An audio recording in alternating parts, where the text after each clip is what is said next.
Okay, so we left off talking about kind of quantum mechanics in the beginning of chapter 11, and Brittany has a question about how to fill orbitals. You're famous, Brittany. That's okay, I delete them all at the end of the semester. And remember, there's two ways. You can either use your periodic table, or you can reuse the little kind of, I don't know, it's a triangle method. You can call it whatever you want. And that was where you label 1s, 2s, 2p, 3s, 3p, 3d, 4s, 4p, 4d, 4f, 5s, 5p, 5d, 5f. Technically you go to 5g, but you'll never actually fill a 5g orbital. I mean, something like that exists. 6s, 6p, 6d, 6f. And see, technically there's a 6g and there's a 6h, but again, we don't end up using those. And we generally stop right around the 7s. And so the diagonal method simply says start drawing diagonal lines down that little pyramid there, that right triangle. And so your first orbital is going to be 1s, then it's 2s, and then it's 2p, 3s. Oops, that was a 2s, 2p, 3s. And then we've got the 3p, 4s. And then we've got the 3d, 4p, 5s. And so one thing you can remember is that, whoops, I underlined the wrong one. D's always lag by 1. Cookies are for people that show up on time, Taylor. I'm 8 minutes late. Get over myself. How do you open the bags? How do you open them? So we're going over how to fill orbitals. You can either use the periodic table, or Brittany was asking about this little square method. So then you've got 4d, 5p, 6s, and then you've got your f's. So 4f, and I ran out of room, 4f. And notice for the f's, they lag by 2. 5d, 6p, 7s. And you rarely have to go past the 7s, although you could keep going down with the chart and you'd see that the next thing would be 5f, 6d, and then there'd be a 7p and so on. So either way to kind of remember the orbital fillings, you can either use the periodic table or use that little, I don't know, it's a right triangle. I'm sure it has some method if somebody invented it or something, but kind of works. And then we're going to pick up where we left off, going through the tail end of chapter 11, and that's mostly Lewis structures. And we can remember that there's a few basic rules for Lewis structures when we're making them. You know, you count the electrons, you need to make a trial structure. And remember, for the trial structure that we generally have the least electronegative in the middle. And then I'm going to put a bunch of extra little rules here. I don't know where they belong, but we should, having made a bunch of Lewis structures, kind of have a feel for what's allowed and what's not. For instance, hydrogen, chlorine, fluorine, bromine, and iodine make one bond. And so if you have to have a Lewis structure where iodine has 2 bonds, not going to work. Now, that's if we're obeying the octet rule and everything. And remember, in this class, we will obey the octet rule, and in other classes, we don't have to. Oxygen tends to make 2 bonds. So the way that you should see oxygen written is oxygen should either have a single bond. Well, okay, I should say it makes 1 or 2, sorry. 1, oh, let's just do it like this, 1 or 2, meaning if it makes 1 bond, it usually looks like that. If it makes 2 bonds, it can either be to 2 different elements, or it can be double bonded to the same element, meaning those are the only 3 options you really have for oxygen. And what that really means is that any element in the row with column with oxygen will also have that. So we should expect sulfur to follow those same rules. If we look at nitrogen, we said it can make 1 to 3 bonds generally. And so you can either have a nitrogen that looks like this, that's got lots of lone pairs. Wait, 5. Well, actually, I'm just gonna go out on a limb and say it generally makes 3 bonds,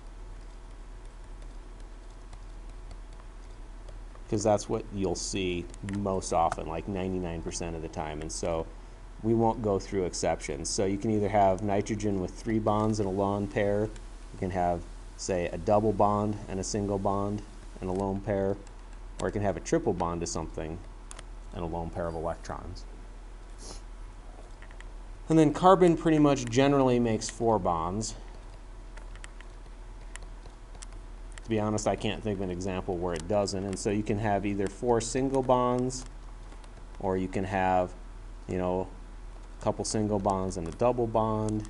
You can have double sets of double bonds. You can have a triple bond and a single bond. You can have kind of any combination as long as carbon has 4 electrons. And notice it never has a lone pair.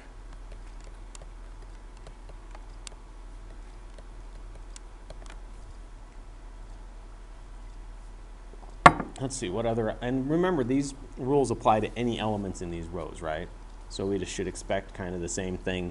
So if we had carbon, then silicon looks the same way. If we look at nitrogen, since phosphorus is in the same way, it looks the same thing. Oxygen and sulfur look the same. So if you kind of get used to using those shapes only, then you should be okay in building models. And remember, you also get your model kits. And then the other rules that you should remember is complete octets with the most electronegative first, and those also tend to be the outermost atoms first. And then if you run out of electrons, then share to make double bonds and triple bonds. Meaning the last thing you should do is put a triple bond or a double bond in a model. Meaning your model should start off with all single bonds, and you should try to complete it that way. If you can't, then you're allowed to use a double bond or a triple bond. So if you remember, and I got to be honest, I don't know if it's worth trying to memorize these rules or not. Hopefully if you remember doing the Lewis structure lab and you pull that out and you practice making a few Lewis structures, and if you want, I'll even loan you a model kit you can take home, then those should hopefully be reviewed. The part you will kind of have to memorize is the shapes. And so if we looked at it, we had tetrahedral, and that was where we had bonds, or atoms bonded to, I guess, so atoms bonded, and then lone pairs, and that was 4 and 0, and then we can have the angle is 109.5. And the thing we can also say about it is whether it's dipolar or nonpolar, and it can be either in this case. Meaning if it's symmetrical, it's going to be nonpolar, and if it's a non-symmetrical tetrahedral shape, it'll be dipolar. And then we had that if we took a tetrahedral one and we ripped off one of the bonds to atoms and replaced it with a lone pair, we would have trigonal pyramidal. That was 3, 1, 109.5. And because of that lone pair, it pretty much always has to be dipolar. So maybe we even give an example. See, there's a nonpolar one. And then for a dipolar, we just have to change one of the atoms. And for a trigonal pyramidal, that's almost always going to be dipolar because of that lone pair of electrons. And then we had bent, 109.5. That was where we ripped off 2 atoms and we had 2 sets of lone pairs. That again, because of the lone pairs, almost always has to be dipolar. And the best molecule to represent that is probably just water. And then we had a second family where we started off with trigonal planar, and that was, we only had 3 atoms and no lone pairs, and that changed our basic shape so that now the bond angle is 120. And these can be also ethers, meaning if they can be dipolar if it looks something like this, or it can be nonpolar. And I got to be honest, the nonpolar ones almost always have to violate the octet rule, and so probably you could always guess dipolar. And to be honest, when in doubt, just guess dipolar, because there's more things that are dipolar than nonpolar, right? Although, you know, if you want that extra point, you should remember that tetrahedrals can be that way. And then same thing with the trigonal planar. If we took off one of the atoms, so we only had bonds to 2 atoms and one set of lone pairs, we got something that was bent. That usually looked something like this, where we had a double bond to something, and then a single bond to something, and then we might have a lone pair of electrons on that. And so this is almost always dipolar because of that lone pair of electrons. Does anyone remember the last shape? Yeah. Linear. That had 2 bonds to atoms and no lone pairs. Oops, did I have that in the right order? Yeah. And then the angle is 180, and that can be, again, dipolar or nonpolar. A dipolar example is one that's not symmetrical. Excuse me. Whereas the nonpolar one is something that would be symmetrical. And we really had only 2 ways that we could draw it. We could draw them with a pair of double bonds to get a linear structure, or if we had something with a, it's not that, something that would form a triple bond, then we could have a linear molecule like that. So either if you have pairs of double bonds or pairs of a triple bond in there, then you ended up with something that's linear. So 6 different shapes. Again, you get the model kits for this, so hopefully it's mostly a review, and the ones that are easy to get mixed up, try to come up with something to help you make a difference. Meaning, it's hard to get tetrahedral wrong, but it's very easy to get trigonal pyramidal and trigonal planar mixed up. It's also very easy to get the bent 109 and the bent 120s mixed up. And then linear, if you build the model, is pretty obvious. And also remember that just because something is drawn linear or something is not drawn linear, does that change the shape of the model or molecule, which way I draw it? Does it? No. So be careful. If it's drawn one way, it may or may not be the way it's actually built if you build the model. So it's probably best off to build the model. Certainly.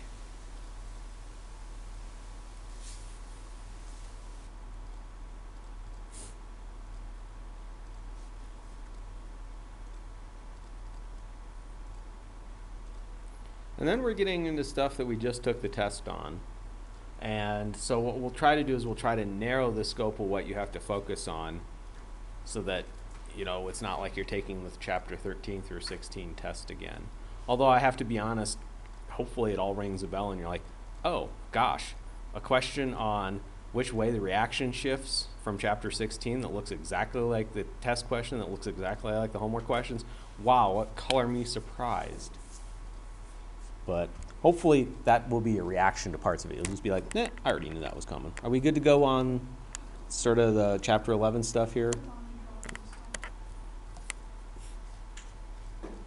So did you like the chocolate chip cookies, Taylor? I think those are the best ones. I had a mixed bag. I had like 2 partial bags of chocolate chips, or white chocolate chips. So it's kind of mixed. I don't know if the one type's better or not, but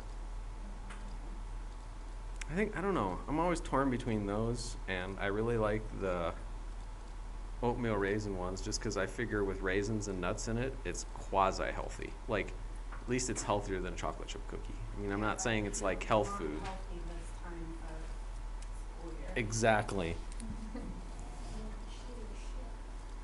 My grandma makes some called Jack Forgotten cookies, and it's made out of egg whites, and it has marshmallows and chocolate chips in it.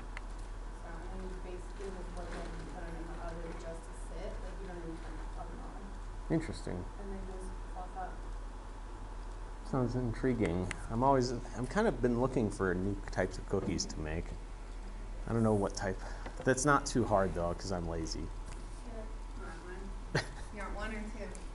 You could just take the whole bag. No, just kidding. Don't do that, Taylor. That's a bad idea. Okay, looks like we're kind of caught up on taking notes. So let's look at chapter 13. this would be something that was in chapter 11 or 13 or anywhere, but certainly you should know your 4 intermolecular forces from lowest to highest. So that last one, the Lewis structure of chapter 11? Yep. And you should be able to draw an example. Or if it's an application, you should be able to, you know, look at molecules, list the intermolecular forces, and either order them from low to high by intermolecular forces, by boiling point, or by vapor pressure, which means that you have to know that, you know, intermolecular forces are proportional to boiling point and inversely proportional to the vapor pressure, or that the vapor pressure is inversely proportional to the intermolecular forces.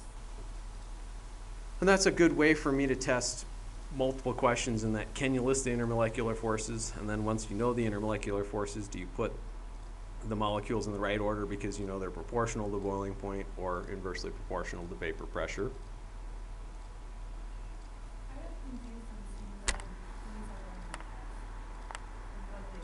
Well, do you have the test with you?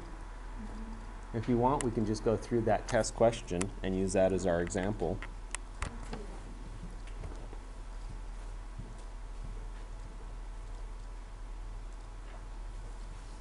Yeah, I can see, yeah, there's a couple that everyone got sort of mixed up on. Some of them were really obvious and some were not. So let's list those 4 molecules. So we had this.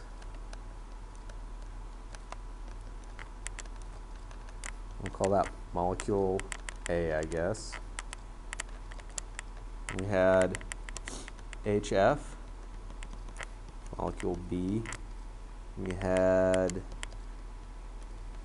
oh, what is this? Probably methanal, which is molecule C.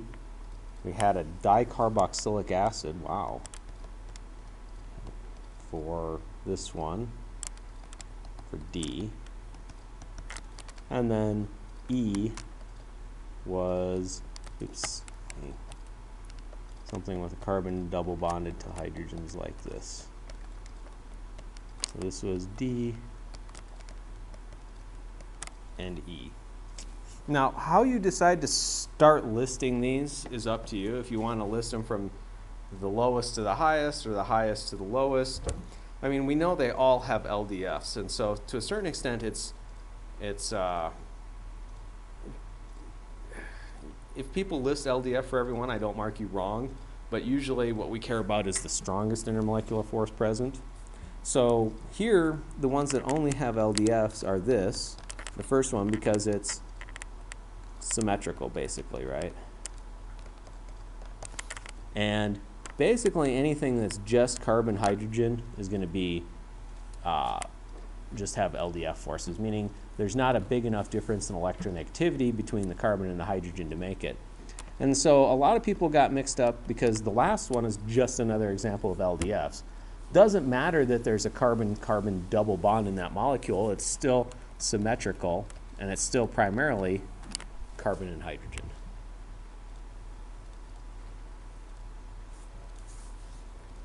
And then the next molecular force up is dipole-dipole. And in this case, there's only one example of dipole-dipole. That's that molecule. And we know, first off, that it's unsymmetrical. And then, see, it's kind of weird. It's not like there aren't more molecules with dipole-dipoles, but that's the only one with just the dipole-dipole, meaning the other ones actually contain hydrogen bonds. And so this is a hydrogen bond, because we said that anything that has hydrogen bonded to oxygen, nitrogen, or fluorine makes a sort of extra strong dipole-dipole. And this is also a hydrogen bond, and in fact there's 2 of them because there's 2 hydrogens bonded to oxygens. And heck, there's even a dipole in it if you really want to be honest. And so this has got 2 hydrogen bonds. And so one of the reasons it might have been tricky is notice there's no example of ionic. And that's okay. I mean, I'm going to mix it up like that. Sometimes all 4 forces will be present in 5 molecules. Sometimes only 2 or 3 might be present. You know, maybe we'll miss miss one with just LDFs in it sometime. Who knows? They're kind of randomly generated by me. Well, okay, so if we're putting the order, notice that we do have two of them that have just LDFs. And so remember, for LDFs, for the order, the strength of the LDF is proportional to the size. And so based on that, E is slightly smaller than A. Not by much. I mean, you could probably look up their boiling points or vapor pressures and they'd be darn near identical, but there is a small difference due to size. And then the next one that we should put in that order, so I don't know, we're doing E, A would be C, because that's just dipole-dipole, so these are just London dispersion forces, dipole-dipole. And then for the hydrogen bonds, you should determine the order, because here there's only one hydrogen bond, here there's two hydrogen bonds. And so, I mean, LDFs are, I mean, let me start over. Hydrogen bonds are kind of like any other thing. The more you have of them, the stronger they're going to be.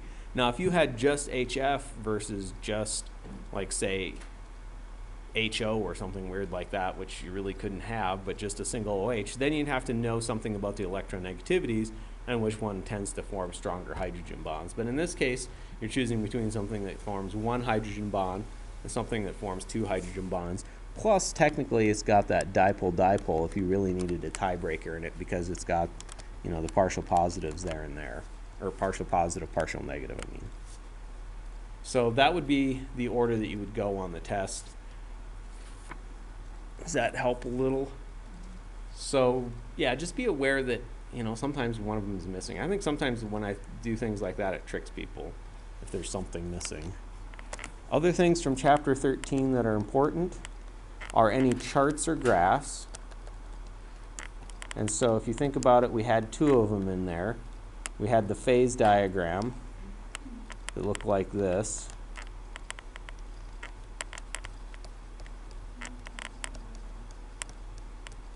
And then we also had our vapor pressure graphs.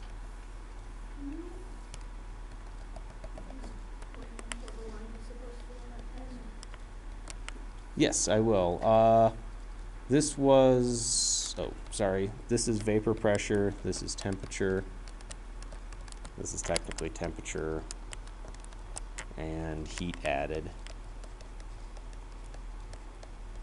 So if you remember on the graph from the book, and I'll exaggerate it just a little bit to give us some room, this was the this was ethyl ether. And if we list the intermolecular forces with it, it's just LDFs. And then we had ethanol. That could form one hydrogen bond. And we had water over here that could form two hydrogen bonds. And so the test question was, draw the line for, double check, the CH3Cl. So this molecule here. And I have to admit, this was one of those, I call them experimental questions. They're only, I usually throw something like that on a test, just some new way to ask something. And what it really does is it kind of tests whether you guys just remember exactly what I tell you, or you kind of go one step further and go, okay, I can rationalize where that should be on the graph. Good job. So here, what we should realize is that intermolecular forces are inversely proportional to the vapor pressure, right? Meaning that this had the weakest IMF, therefore it has the highest vapor pressure at any given point. And so if we take a look at the molecule that we were asked to draw, that one just has dipole-dipole, and so that should be someplace between London dispersion forces and hydrogen bonds. And technically that, well, I'll just draw the molecule. You guys don't care what it's called. And that's because it has dipole-dipole. So that question really is almost like the previous question, except instead of just listing it in the right order, you had to draw it on a piece of graph, or on a graph. And I think that's a good question simply because it's a little bit different than things that you've done, but it uses all the same things that you've had.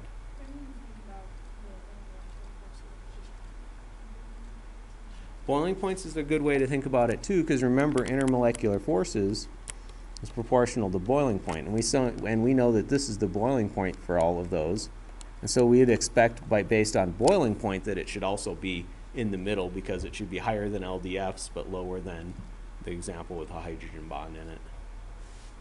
I liked that question.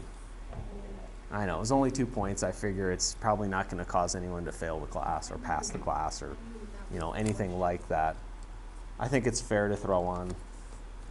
I used to kind of think I should design tests as there was about 70% of the points that were pretty easy, about 10 or 20% that were intermediate that would separate the people that got A's and B's from C's, and then like 10% of the questions were like, only 2 or 3 people in the class are probably going to answer that. But I realized that that doesn't take into account the fact that people make little mistakes and that it's really hard to design a test just like that. And so now I just design the test where if you get, most of the questions right, you'll pass the test. If you get most of the questions wrong, you'll fail. And it really is just, none of the questions are designed to be super easy or super hard. They're just about what's on the test. So if I were listing them from the intermolecular forces, I would have put ethyl ether has the lowest intermolecular forces, right?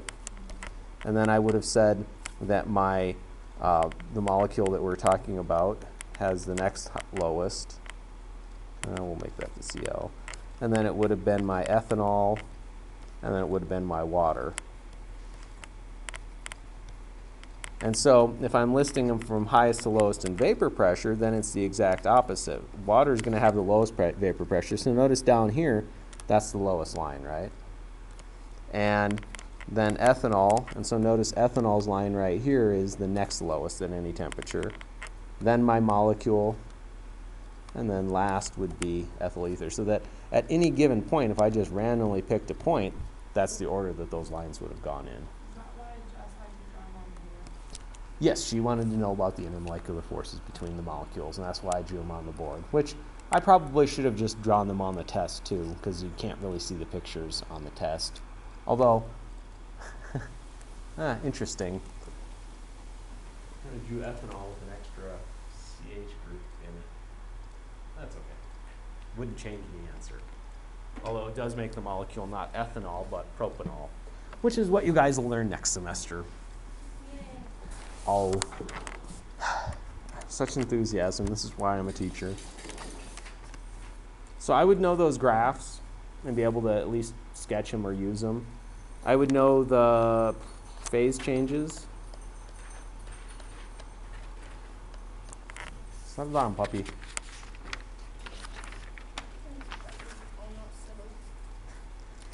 I know, that's pretty tame.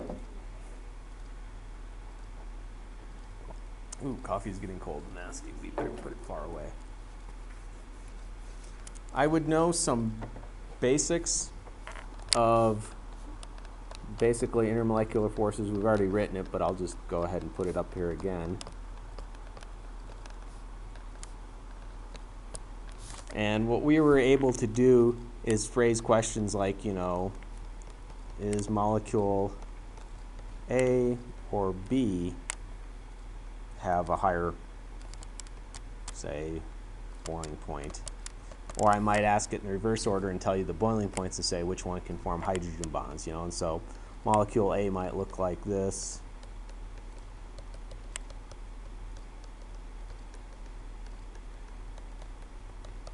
And molecule B could be just, some other molecule that has some other set of intermolecular forces. So which one's going to have the higher boiling point here?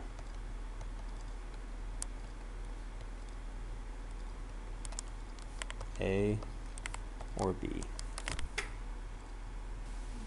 Yeah, B has hydrogen bonds. This has just LDFs, and so for boiling point, we'd expect A to be less than B, but for vapor pressure, we'd expect A to be greater than B. So I can ask the same question multiple different ways like that.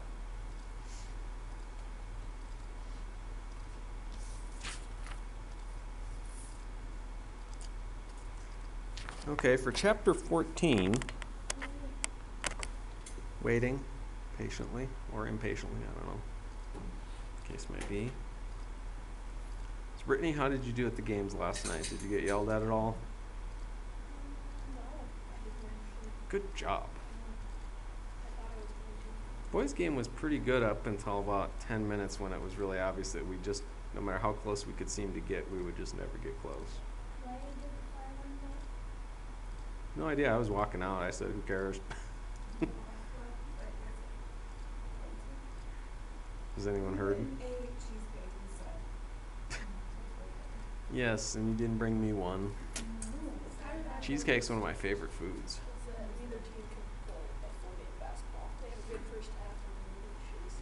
Yeah, our teams lack conditioning, I think. Okay, so chapter 14,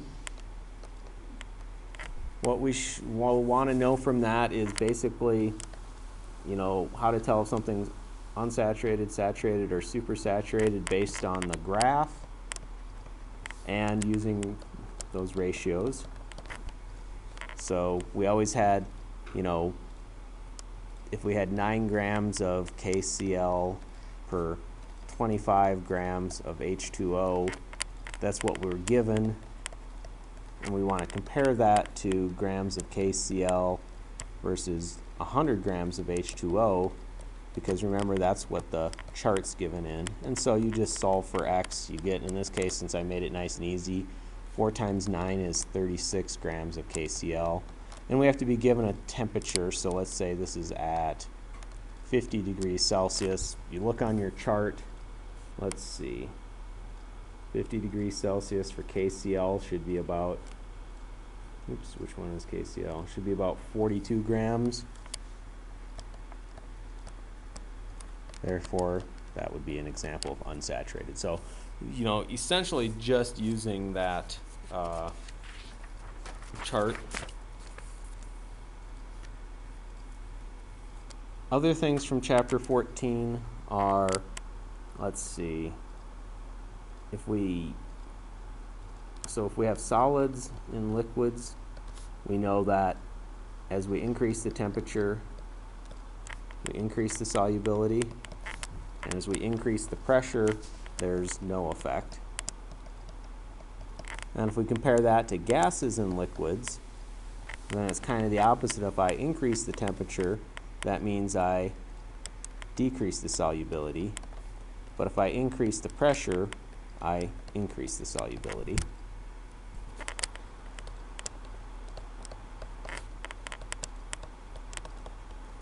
And then the 4 things for rates of dissolving, you guys have all been pretty good at that. If I increase the temperature, I increase the rate. If I increase the particle size, which is the same as decreasing the surface area, that means I decrease the rate. If I increase the kinetic energy, that's stirring basically, or agitation, that means I increase the rate. And if I increase the concentration, that means I decrease the rate. And you can try to remember those little statements, or, you know, most people, like this one makes perfect sense. Most people seem to come up with that one pretty good. And then just think common sense. You know, if you stir something, it dissolves faster, right? So that gives you one of them. And then the last one, maybe that's the one that you have to think about or have a picture in your mind or a graph, or, you know, just thinking the more of something there is, the slower it's going to dissolve in the end. This chapter also had M1. Okay, I know, I'm just cruising. It's a nice day out. Lucy needs a walk.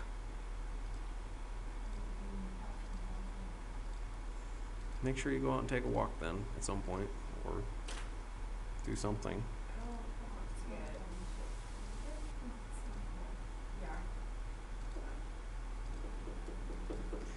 I don't know, did you guys have fun doing makeup last night?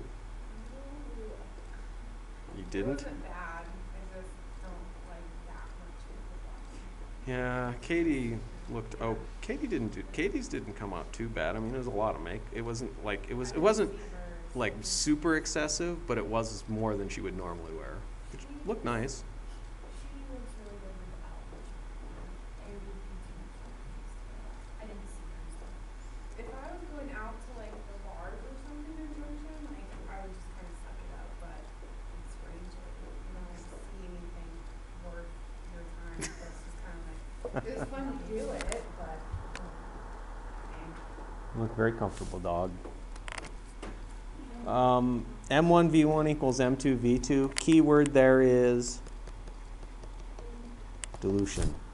Or remember, we have the same compound, meaning there's only a singular compound for a bunch of different values.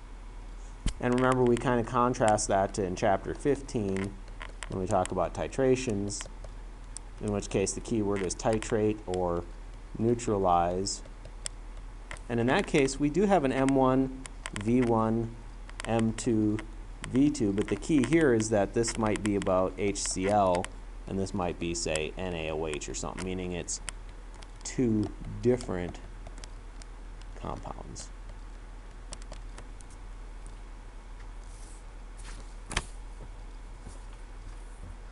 I think what else was in chapter 14? Solubilities, colligative properties was chapter 15. Rates of dissolving words. Will you explain that again? Oh yeah, all the concentration units were in chapter 14, like molarity. But you know about molarity anyway from chapter 9. Can I explain which one again? This? Yeah. Okay, so in the question, like for instance on the first one, you know, this might talk about the molarity and say something like, you know, I have 50 milliliters of 2.0 molar HCl and dilute it to 200 milliliters. What is the concentration? Meaning here there's only one compound that we're talking about, HCl, whereas a similar question might say I have 50 milliliters of 2.0 molar HCl that neutralizes 200 milliliters of NaOH. What is the concentration of NaOH? Notice here I'm talking about HCl and NaOH, so that's a titration, meaning I need to have a mole-to-mole ratio in there. And the top one is just a dilution. I'm simply adding water to just an HCl solution, so it's M1V1 equals M2V2. But notice they all give you the same type of information, right? Meaning the numbers 50, 2.0, and 200 are in both questions. It's simply how it's worded that changes what you need to do. This was also the chapter we talked about molarity. I think that we've covered molarity enough times that we probably don't have to go into it in great detail. We've kind of covered it in chapter 9 already. Chapter 15, the true highlights of chapter 15 are simply strong electrolytes, weak electrolytes, and maybe leave a little bit more room, non-electrolytes. The key here is that strong electrolytes dissociate 100% into ions. Weak acids dissociate less than 10% into ions, and non-electrolytes do not dissociate into ions. So dissociate means literally break apart into ions when dissolved in water. So when we talk about an example of a strong electrolyte, we mean the kind of the picture where we say that if I have KCl in water, it's going to be surrounded by that shell of water molecules because of the ion-dipole interactions. And that correspondingly, say, the chlorine minus is going to be surrounded by the H plus ends of the water because of the opposites attract, chlorine. And so that's what we mean by dissociate. It breaks apart into ions in water. Whereas if I draw a picture for a non-electrolyte in water, I mean, the only way I can really do it is just to write CO2 aqueous, and then there's a bunch of waters floating around. There's no real interaction between them. The CO2 is dissolved in the water, meaning it's aqueous, but it's not broken apart into ions. Therefore, it can't conduct electricity. And then a weak electrolyte is kind of the same way, except that most of them, for instance, well, let me pick the easiest one. HF is probably the easiest one to draw. 90% of them just look like HF, and then you've got, some waters probably oriented around them like this, because HF is partial positive, partial negative. And then that would be, pointing towards a water on that end. And then, so that's 90% of it. And then only 10% of the time is it written as H plus and F minus, surrounded by water. And so weak electrolytes, remember, when we write them in reactions, we tend to leave them as molecules because most of them are molecules. So to go back and just make sure we double answer your question, dissociation is simply how a molecule breaks apart into ions when dissolved in water. And whether something dissolves in water or not doesn't necessarily have to do with being made into ions, as long as there's enough dipole-dipole or other interactions to work. Alyssa? So on the test, I put strong electrolyte for the first one that was on there, and it said it was supposed to be. And you didn't break it down. What was this? Well, let me finish up this section, and we'll transition into your question, okay? So for strong electrolytes, we know it's anything that's ionic and listed as aqueous, any strong acids or strong bases. Weak electrolytes are weak acids and weak bases, and non-electrolytes are generally compounds that are molecular, or if something is ionic solid, we'd consider it a non-electrolyte because it doesn't dissolve in the water, so therefore it's obviously not breaking apart into ions. And then your question was kind of going on to the next step about writing net ionic reactions and total ionic reactions. So let's just go ahead and do the example from the test. So it was HF plus NaOH goes to NaF. Do you want me to go back a slide or? Oh. So they're all aqueous except for water, which is a liquid. And so for our total ionic, what we need to do is go through and sort of label these. So this is a weak electrolyte, strong electrolyte, strong electrolyte, and then technically water doesn't break apart, so we don't consider it anything. Technically it is really a weak electrolyte too, because it does break apart a little bit. And so when we write it, we leave the HF stuck together, plus the Na plus the OH minus. So the strong electrolytes, we break apart into their ions. And the same thing with the NaF, since that's ionic and it's aqueous, we break it apart into its ions. And then we leave the H2O alone.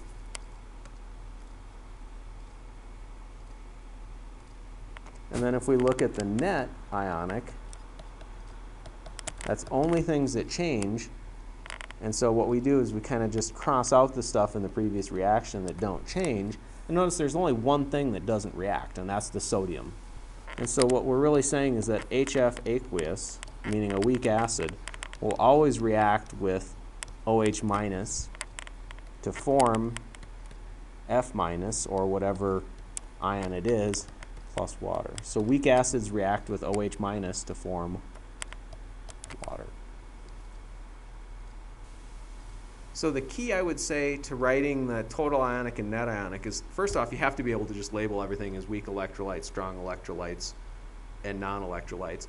But the mistake most commonly made on the test was simply people breaking apart the HF instead of leaving it together. I would say the second mistake is people might want to, and I don't remember if I saw anyone do this, people might want to do this. But again, if there was something that was F2 gas in this part of the reaction, then it would have had to have been shown up there. So remember, everything inherits its state. So these are aqueous because, you know, the parts that made them up were aqueous, like that. So they inherit that state. And so you're not going to have something that in the original equation, the molecular equation, is aqueous suddenly turn into a gas or something weird like that in the middle equation. Because remember, all three of those equations are supposed to represent the exact same chemical reaction. And so things like states have to be the same between all of those. So if it's aqueous, it doesn't break apart? No, that's if it's a weak electrolyte or non-electrolyte, it doesn't break apart. So remember, the aqueous part has nothing to do with whether something is breaks apart or not. Aqueous just tells us whether something dissolves in water. Good. Someone know the Heimlich? Good, because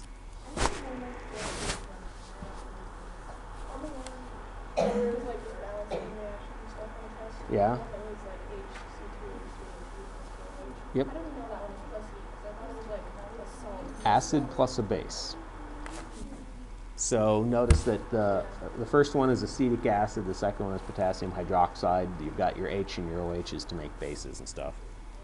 The other thing that from chapter 15 that'll be in there, because it's important if you ever take a biology class or anything like that, is things doing with pH, concentration of H+, etc. So just like the homework questions on 15C, if I remember right, and just like the questions on the test. And then we'll make it really quick and easy. Chapter 16, it's just going to look exactly like the test. Okay, look similar. Because exactly means I'd use the same reaction, which I'm pretty sure I'm not lazy enough to actually have used the same reaction, although you never know. I doubt it, though. Look similar to test and homework 16A. She's got an ear infection currently, so she does that a lot, poor girl. She constantly gets ear infections during swimming season, and I don't know how she has one in the middle of winter. I guess she sticks her head in the snow enough to get water in there.